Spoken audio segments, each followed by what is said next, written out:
If you've had digestive issues and you've heard this buzzword, leaky gut, and you may or may not know what that means, but you think maybe I probably have that because I have a lot of digestive issues, this video is for you. In today's video, I'm going to explain a little mini blurb in layman's terms of what leaky gut is, and I'm going to give you the 4 most effective treatments for leaky gut syndrome that I honestly believe that there is out there at all. I'm coming at this from the most natural way possible that you could even imagine. We are talking food as medicine, so we're not doing supplements on supplements. We're not going to give you like a 10-step, 10-week process. I believe that the simplest and the most effective medicine that you could have is food. And so you'll notice in these 4 solutions that food is really a big theme here. So let's jump in. Hi, my name is Selena from Wellness Campaign. I make videos on gut health, detoxification, and non-toxic living for those of you who are trying to heal your gut and conquer your chronic symptoms naturally. If that sounds like you, please consider subscribing to my channel. So let's jump into what I believe leaky gut is. Let's give it the most simple definition possible. And that basically is that your digestive system, which should be like a tube, ends up being porous. And scientists will call this a permeable membrane. And layman's terms, we're going to call it leaky gut. Basically means that feces, undigested food, toxins, whatever is in your digestive system is able to leak through and essentially goes into your bloodstream and triggers your immune system to react. So this is actually often the root reason behind a lot of autoimmunity. But basically, the tight junction, the tight epithelial cells that should make up your gut lining should be close together, non-porous, no holes, nothing. But in a leaky gut, which is super common nowadays, you'll see these epithelial cells start to break apart and cause gaps. And all of these solutions are going to work to actually resolve the root of the issue. Most gut healing treatments don't do that. They will simply try to medicate it to some degree. But in this video, I'm going to teach you how to actually repair and protect your gut lining from becoming porous and causing your immune system to react, maybe causing other issues in your body. But you know if you know that you have some digestive issues. So without further ado, we're going to start on number 1, which is always meat stock. And I talk about this so much here on my channel. I'm going to keep talking about it because it's so important to healing. But meat stock is basically just slow cooked meaty bones in water with some salt in there and some seasoning. I have one of my best recipes that I'll link in the description, but it's essentially just chicken soup. And the reason that this is so amazing is that it's got tons of naturally occurring collagen and gelatin that is super important to helping to repair the tissue of the gut lining. So if you can imagine that your gut lining is like a wall that's got lots of holes in it, if it's leaky, meat stock is going to act like the glue. It's going to act like the spackle to your digestive lining, meaning that if you have leaky gut, you really want to be consuming upwards of 5 to 8 cups of meat stock a day. That's Dr. Natasha's recommendation for the GAPS diet. But even if you're not on the GAPS diet, you could still be consuming large amounts of meat stock, and that could do so much for the healing of that tissue in your digestive lining. So you'll want to make sure that that meat stock is full of connective tissue, so cartilage, skin, the stuff that you usually are throwing out. You want to make sure that you put that in your meat stock because it's those types of cuts of the meat that are actually going to be the most healing. They're the most nutritious for specifically your gut lining. That's like what I'm talking about when I say repair. Repair is really, you really need something that first goes in there and kind of seals up any type of leaking. In addition to that, if you're not familiar with meat stock and how powerful and amazing it is, it also kills yeast. So at its root, it literally goes in there and kills off pathogenic strains of bacteria. So meaning that you could actually get a detox reaction from just having meat stock. And in that sense, you are starting to rebalance your microbiome. I just wanted to pop on here and put a little plug for my up and coming free community. If you are interested in joining the community of people here at Wellness Campaign who are trying to heal their chronic symptoms naturally, go ahead and add yourself to my email list below where I will be advertising this free community coming up soon here.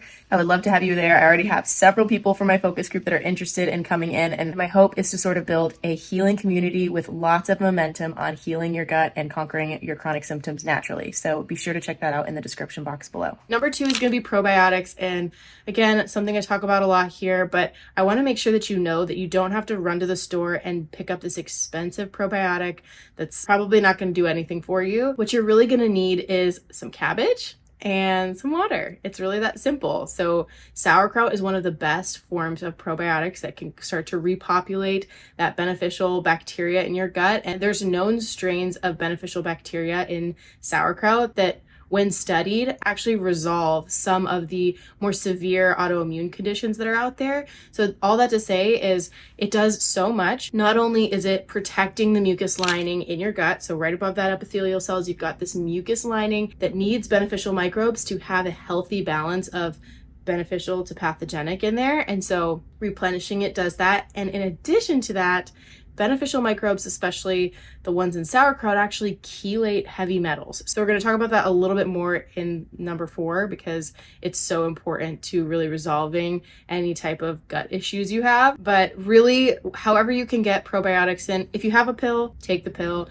But I would actually go as far as to say that the pill isn't even going to be as strong enough as your gut is going to need to heal. And so I recommend these food-based sources for that reason. Something like kefir, homemade kefir is great.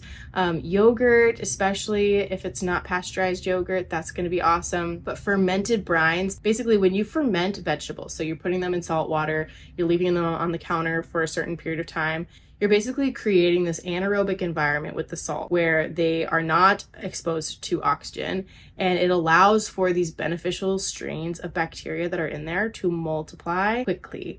And so you get what ends up being like a whole bottle of probiotic capsules in just a couple drops of this fermented brine. And not only that, but it's full of electrolytes. If you have a good quality mineral salt in there, you're getting like the best replenishing electrolyte drink out there because it's full of probiotics and healthy minerals.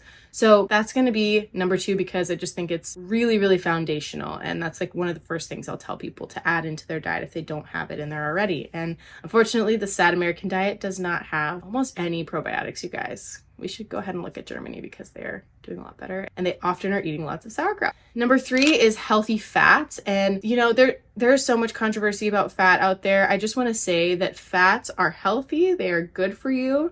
I'm going to keep on telling you that even when you struggle to believe it, especially in our culture that really demonizes animal fats. But animal fats are so good for you and they are so necessary for healing and repairing the tissue in your gut lining. They actually, in a sense, will lubricate the gut lining, which allows for you to eliminate stool properly, you to be more regular. And that's super important to the detoxification process and repair process because we don't want to be reabsorbing toxins in our gut lining. That would cause lots of inflammation. So healthy fats really are nourishing to that gut lining and it's needed. Those nutrients in there are needed to repair the gut, particularly those epithelial cells. As long as you're having really good bile flow, which we want to make sure that your bile is flowing, your gallbladder's not all clogged up with gallstones and all that. Most people just need to slowly increase the fat that they are intaking, and that can happen over a period of several months. I made a video on how to incorporate more fat into your diet, which I'll have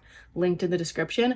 But there really are so many great ways, whether it's dressings or smoothies or toppings, you can actually make it so delicious and make your diet so much more, I think, more tasty by adding in healthy fats. I mean, I think if we were honest, that's actually what tastes the best objectively, but there's a reason for that. I think there's a lot of nutrients in there that our bodies crave and we subconsciously actually want the nutrients. So our bodies will crave the things that are good for us. Dr. Natasha says that the more fat you have, the faster you heal. And I think that's just a great quote because it gives you a little bit of perspective on this idea that has been so demonized in our culture that actually the more you can tolerate, the more you can actually have in your diet, the faster you'll heal. So don't be afraid of it.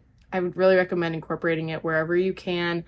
If you need help digesting fats, something like an ox bile supplement or increasing your fermented brines to stimulate your stomach acid a little bit, that would be great. Oftentimes people who have trouble digesting fats are pretty constipated, so just wanting to make sure that you're keeping your bowels moving in other ways, whether it's with enemas or vitamin C. Especially in the beginning, it can be kind of a learning curve for your body. So number 4 is going to be heavy metal chelation, and I did a whole video on this, and I think that it is the most underrated thing when it comes to healing leaky gut, because most of you think, oh, it has to do with the damage. So you want to cut out all this food that's toxic, and you want to make sure that you're taking in all of these healthy, nutritious things. And I completely agree with that.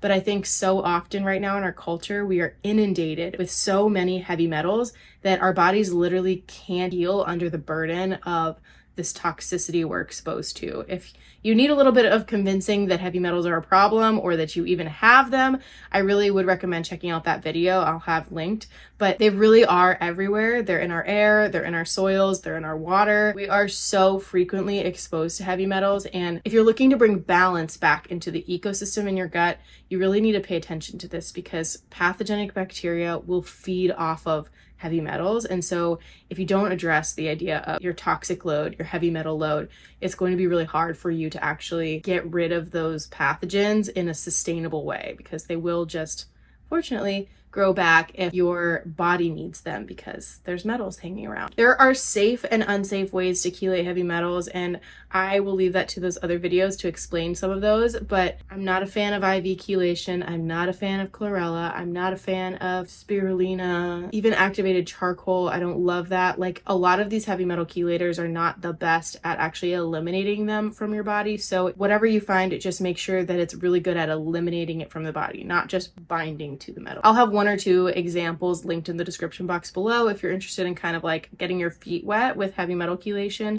You don't need a test for this. I guarantee that you have heavy metals.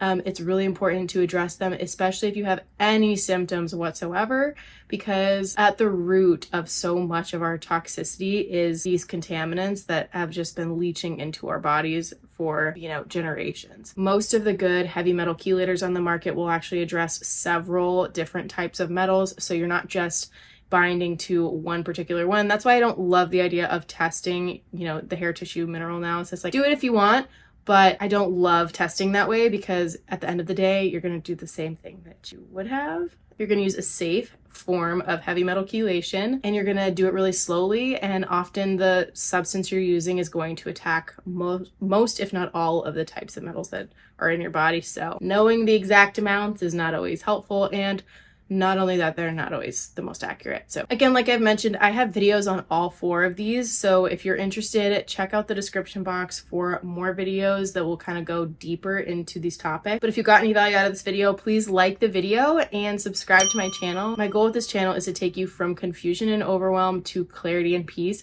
so that you can conquer your chronic symptoms naturally. Thanks for watching.